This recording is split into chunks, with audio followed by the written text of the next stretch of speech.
இடம் பிடித்த வீர மங்கை தில்லையாடி வள்ளியம்மையின் வரலாறு பற்றி காண்போம். தில்லையாடி வள்ளியம்மையின் காலம் 1898 ஆண்டு முதல் 1914 ஆண்டு வரை. இவர் பிறந்த ஊர் தென்னாப்பிரிக்காவை சார்ந்த ஜோஹன்ஸ்பர்க். இவரது பெற்றோர் ஆர் முனுசாமி முதலியார் மற்றும் மங்களம். இவர்கள் மயிலாடுதுறையை சார்ந்தவர்கள். தில்லையாடி வள்ளியம்மை என்று அழைப்பதற்கான பெயர் காரணம், வள்ளியம்மை தென்னாப்பிரிக்காவில் பிறந்தார். எனினும் இவரின் தாயார் பிறந்த ஊரான தில்லையாடியின் பெயரை கொண்டு தில்லையாடி வள்ளியம்மை என்று அழைக்கப்படுகிறார். தென்னாப்பிரிக்காவில் இந்தியர்களின் மீதான ஆங்கிலேயர்களின் ஒடுக்குமுறை, இந்திய தொழிலாளர்கள் அடிமைகளாக நடத்தப்பட்டனர். இந்தியர் ஒவ்வொருவரும் அங்கே வாழ 3 பவுண்ட் வரி செலுத்த வேண்டும். வாக்குரிமை கிடையாது. அனுமதியின்றி குறிப்பிட்ட பகுதிகளுக்குள் நுழையக்கூடாது. வெள்ளையர் பள்ளிகளில் படிக்க முடியாது. வெள்ளையர்களுடன் சமமாக அமர்ந்து பயணம் செய்யக்கூடாது. கிறிஸ்துவ மதப்படி நடந்த திருமணங்கள் தான் செல்லும். இந்திய குடிகள் வாழும் பகுதிகள் சேரிகளாக்கப்பட்டன. சுகாதார வசதியின்றி நோய்களும் பரவின. தென்னாப்பிரிக்காவில் காந்தியடிகள் 1893 ஆண்டு மோகன்தாஸ் கரம்சந்த் காந்தி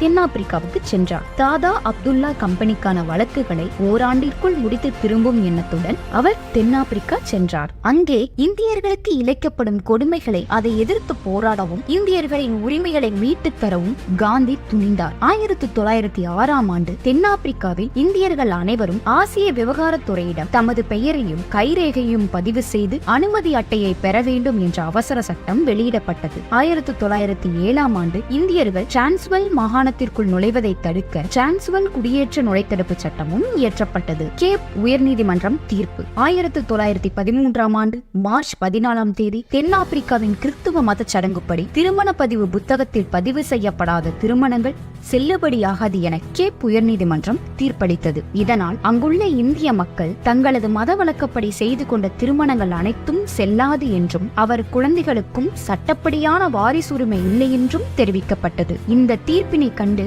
இந்திய வம்சாவளியினர் கிளர்ச்சியில் இறங்கின. காந்தியடிகள் இவர்களை ஒன்றிணைத்து இயக்கமாக்கி போராட்டங்களை நடத்தி கொண்டிருந்தார். அந்த சமயத்தில் இந்தியர்கள் சார்பில் நடத்தப்பட்ட எல்லா பொதுக்கூட்டங்களுக்கும் தன் தாயாருடன் சிறுமி வள்ளியம்மை சென்று வந்தார். காந்தியடிகளின் சொற்பொழிவுகள் வள்ளியம்மை நெஞ்சில் ஆழ பதிந்து விடுதலை கனலை விரைந்து மூட்டின. வெள்ளையரின் நிறவெறியை எதிர்த்து அண்ணல் காந்தியின் அறப்போரில் தன்னையும் இணைத்துக் கொண்டார். அதுவரை போராட்டங்களில் பெண்கள் ஈடுபட வேண்டாம் என்று தடுத்து வந்த காந்திஜி இந்த போராட்டத்தில் பெண்களையும் சேர்த்துக் கொண்டார். ஏனெனில் இந்த திருமண சட்டம் பெண்களை நேரடியாக பாதிக்கக்கூடியது. கட்டிய மனைவியையே அங்கீகாரமில்லாத நிலைக்கு ஆளாக்கி குழந்தைகளின் வாழ்வுரிமையையும் பறிக்கும் வன்கொடுமை சட்டம் இது என்றார் காந்தி. நியூ கேஸில் நோக்கி அஹிம்சை முறை போராட்டம். 1913 ஆண்டு இந்தியர்களுக்கான உரிமையை பெறுவதற்காக ஜோஹன்ஸ்பர்க்கில் இருந்து நியூ கேஸில் நோக்கி அஹிம்சை முறையிலான போராட்டத்தை காந்தி நடத்தினார். போராட்ட அணியின் முதல் வரிசையில் நின்ற 3 பெண்மணிகள் கஸ்தூரிபா, வள்ளியம்மை மற்றும் வள்ளியம்மையின் தாயார் நடைப்பயணத்தில் உறுதிமொழித்தாளை எடுத்து நடைப்பயணத்தில் கலந்து கொண்டிருந்தவர்களிடம் காண்பித்து, இந்த உறுதிமொழித்தாளை யார் படிக்கிறீர்கள் என்றார். அப்போது 15 வயதே நிரம்பிய சிறுமியான வள்ளியம்மை ஓடி வந்து நான் படிக்கிறேன் என கூறி வெள்ளை ஏகாதிபத்தியத்தின் விளங்கொடிப்போம் வாருங்கள் என்ற முழக்கத்துடன் நடைப்பயணம் துவங்கியது. எங்கள் தேசத்தில் சூரியன் அஸ்தமிப்பதில்லை என்று பிரிட்டிஷ் அரசு பேசி வந்த ஆவணத்திற்கு அன்றுதான் அஸ்தமனம் தொடங்கியது. 1913 ஆண்டு இந்தியர்கள் சார்பில் நடத்தப்பட்ட அனைத்து பொதுக்கூட்டங்களிலும் வள்ளியம்மை கலந்து கொண்டார். 1913 ஆண்டு ஜோஹன்ஸ்பர்க் நகரில் ஆங்கில அரசின் நிறவெறி திமிருக்கு எதிராக திரண்ட போராட்டத்திலும் இவர் கலந்து கொண்டார். நியூகேஸில் இருந்த நகர நிலக்கரி சுரங்க தொழிலாளர்களில் பெரும்பாலோர் தமிழர்கள். அவர்கள் வேலை நிறுத்தம் செய்யுமாறு முழங்கினார் காந்தி. உடனடியாக அவர்கள் வேலை நிறுத்தம் செய்தனர். சொந்த கொடிகோட இல்லாத நாட்டின் கூலிகளுக்கு இவ்வளவு வெறியா என்றார் ஒரு ஆங்கிலேய அதிகாரி. உடனே தனது சேலையை கிழித்து அந்த அதிகாரியின் முகத்தில் இருந்த வள்ளியம்மை இதுதான் எங்கள் தேசிய கொடி என்றாராம்.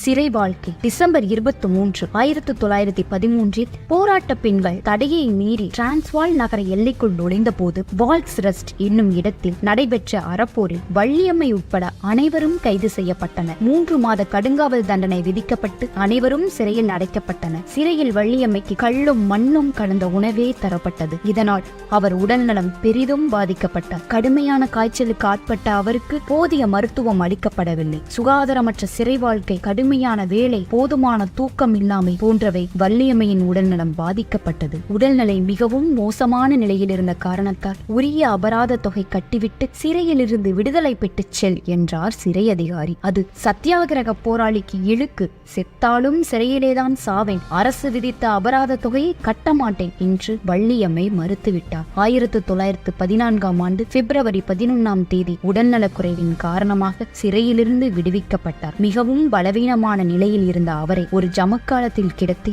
வீட்டிற்கு கொண்டு சென்றனர். நாட்டுப்பற்று. உடல்நலம் குன்றிய நிலையில் சிறையிலிருந்து விடுதலை செய்யப்பட்ட வள்ளியம்மை தமது வீட்டில் படுத்த படுக்கையாக இருந்தார். இதனை அறிந்த காந்தியடிகள் வள்ளியம்மையை காண வந்தார். காய்ச்சல் காரணமாக உடல் மெலிந்து நைந்து கிடந்த வள்ளியம்மையின் நிலை கண்டு கண்கலங்கி நின்றார். சிறை தண்டனைக்காக நீ வருந்துகிறாயா என்று வள்ளியம்மையிடம் கேட்டார் காந்தியடிகள். உடல்நிலை தளர்ந்திருந்த அந்நிலையிலும் வள்ளியம்மை அவர்கள் என்ன இல்லை, மீண்டும் சிறை செல்வதற்கு தயார் என்று கூறினார். அத்துடன் இந்தியர்களின் நலனுக்காக எத்தகு இன்னல்களையும் ஏற்பேன், அதற்காக என் இன்னுயிரையும் தருவேன் என்று கூறினார். வள்ளியம்மையின் பதிலை கேட்டு காந்தியடிகள் உள்ளம் நெகிழ்ந்தார். கொடிய அடக்குமுறை சிறைவாசத்திற்கு ஆளாகி நோயின் கடுமையினால் துன்புற்ற நிலையிலும் வள்ளியம்மை தமது உரிமை போராட்ட உணர்விலிருந்து சிறிதும் மனம் தளரவில்லை. சிறை சூழலால் உடல்நலம் குன்றிய வள்ளியம்மை 1914ஆம் ஆண்டு பிப்ரவரி 22ஆம் நாளன்று தமது 16ஆம் அகவையில் மரணமடைந்தார். காந்தியடிகளின் கருத்து. என்னுடைய சகோதரியின் மரணத்தை விடவும் வள்ளியம்மையின் மரணம் எனக்கு பேரிடியாக இருந்தது என்று காந்தியடிகள் மனம் வருந்தினார். மாதர்களுக்கு அணிகடன்களாக திகழும் துன்பத்தை தாங்கும் மனவலிமை, தன்மானம், நல்லொழுக்கம் ஆகியவற்றிற்கு இலக்கணமாக வள்ளியம்மை திகழ்ந்தார். அவருடைய தியாகம் வீண் போகாது. சத்தியத்திற்காக உயிர் நீத்த அவருடைய உருவம் என் கண்முன் நிற்கிறது. நம்பிக்கைதான் அவரது ஆயுதம் என்று தில்லையாடி வள்ளியம்மை குறித்து இந்தியன் ஒப்பீனியன் இதழில் காந்தியடிகள் எழுதியுள்ளார். தென்னாப்பிரிக்க வரலாற்றில் வள்ளியம்மையின் பெயர் என்றும் நிலைத்து நிற்கும் என்று காந்தியடிகள் தென்னாப்பிரிக்க சத்தியாகிரகம் என்னும் நூலில் குறிப்பிட்டுள்ளார். வாழ்நாள் முழுவதும் வள்ளியம்மையை பற்றி பேசிக்கொண்டே இருந்தார். தனது சுயசரிதையில் பல இடங்களில் வள்ளியம்மையை நினைவு கூர்ந்து துக்கம் தாங்காமல் காந்தி எழுதியுள்ளார். காந்தியின் உயிரை காப்பாற்றிய வள்ளியம்மை, தன் உயிர் காத்த வள்ளியம்மையை காந்தியால் எப்படி மறக்க முடியும்? ஆம், ஒருமுறை சத்தியாகிரக போராட்டத்தின் போது வெறிப்பிடித்த வெள்ளையன் ஒருவன் காந்திஜியை சுட துப்பாக்கியை உயர்த்திய போது வள்ளியம்மை திடீரென்று ஓடி வந்து காந்தியின் முன்னால் நின்று கொண்டு இப்போது காந்தியை சுடு பார்க்கலாம் என்றாள் ஆவேசமாக. அவளது நெஞ்சுரம் கண்டு அந்த வெள்ளையனே திகைத்து திரும்பி போனான் என்றும், மேலும் இந்தியா உள்ளவரையில் தென்னாப்பிரிக்க சத்தியாகிரக சரித்திரத்தில் வள்ளியம்மாவின் பெயரும் நீங்கா இடம் பெற்றிருக்கும் என்று காந்தி குறிப்பிட்டிருந்தார். பலன் ஏதும் கருதாமல் தென்னாப்பிரிக்காவில் தியாகம் செய்து வெற்றி கண்ட தில்லையாடி வள்ளியம்மை அவர்கள்தான் எனக்கு முதலில் விடுதலை உணர்வை ஊட்டிய பெருமைக்குரியவர் என காந்தி பாராட்டியுள்ளார். காந்திஜி தமிழகத்தில் சுற்றுப்பயணம் மேற்கொண்ட போது எல்லா கூட்டங்களிலும் வள்ளியம்மையின் தியாகத்தை குறித்து பேசினார். தில்லையாடி கிராமத்திற்கு சென்று அவளது உறவினர்களை சந்தித்து பேசினார். நினைவு சின்னம். 1914ஆம் ஆண்டு ஜூலை 15ஆம் தேதி தென்னாப்பிரிக்காவில் வள்ளியம்மையின் நினைவு சின்னத்தை காந்தியடிகள் திறந்து வைத்தார். 1997ஆம் ஆண்டு வள்ளியம்மையின் நூற்றாண்டின் போது ஜோஹன்ஸ்பர்க் நகரில் நெல்சன் மண்டேலா முயற்சியால் வள்ளியம்மையின் கல்லறை புதுப்பிக்கப்பட்டு விழா எடுக்கப்பட்டது. 1915ஆம் ஆண்டு மே 1ஆம் தேதி வள்ளியம்மையின் பூர்வீகமான தில்லையாடிக்கு காந்தி வருகை தந்து அமர்ந்த இடத்தில் நினைவு தூண் கட்டப்பட்டுள்ளது. 1915ஆம் ஆண்டு வள்ளியம்மையின் தியாகத்தை போற்றும் வகையில் தமிழ்நாடு அரசு சார்பில் நினைவு தூண் எதிரில் நினைவு மண்டபம் கட்டப்பட்டது. தில்லையாடி வள்ளியம்மை அவர்களின் மார்பளவு சிலை ஒன்று முன் மண்டபத்தில் அமைக்கப்பட்டுள்ளது. டிசம்பர் 31, 2008 வீரமங்கை வள்ளியம்மாள் நினைவாக மத்திய அரசு அஞ்சல் தலை வெளியிட்டது. 2015 நாகப்பட்டினத்தில் உள்ள தில்லையாடி வீரமங்கை வள்ளியம்மை நினைவு மண்டபத்தில் 100ஆண்டு நினைவு விழா கொண்டாடப்பட்டது. நினைவு மண்டபத்தில் பொது நூலகத்துறை மூலம் ஒரு நூலகம் செயல்பட்டு வருகின்றது. கைத்தறி நெசவாளர் சங்கம் சென்னையில் அமைத்த விற்பனை நிலையத்திற்கு தில்லையாடி வள்ளியம்மை மாளிகை என்று பெயர் சூட்டி கௌரவிக்கப்பட்டது. சென்னை வண்டலூர் உயிரியல் பூங்காவில் பிறந்த பெண் புலிக்குட்டிக்கு தில்லையாடி வள்ளியம்மை நினைவாக வள்ளி என பெயரிடப்பட்டது. தில்லையாடி வள்ளியம்மைக்குரிய சிறப்புகள். ஆங்கிலேயர்களுக்கு எதிராக போராடி உயிர் நீத்த முதல் விடுதலை போராளி வள்ளியம்மை. ஒரு தமிழ் பெண் என்பது நமக்கு மற்றொரு பெருமைதானே. வள்ளியம்மை இந்தியாவின் புனித மகள் என்று காந்தியடிகள் கூறியுள்ளார். காந்தியடிகள் தமிழர் மீதும் தமிழ் மொழியின் மீதும் மிகுந்த